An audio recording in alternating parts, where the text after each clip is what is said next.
వాస్తవాలు లైవ్ టీవీకి స్వాగతం.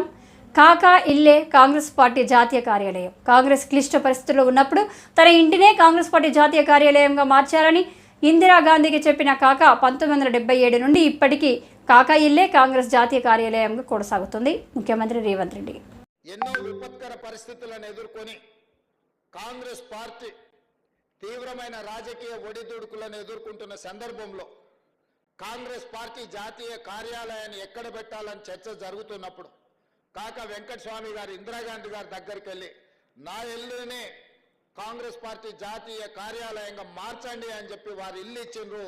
1977 నుంచి ఈనాటి వరకు ఆనాడు కాకా వెంకటస్వామి గారి ఇల్లే ఈ రోజుకు కాంగ్రెస్ పార్టీ జాతీయ కార్యాలయంగా కొనసాగుతుందన్న సంగతి ఈడున్న చాలా మందికి తెలవాల్సిన అవసరం ఉన్నది.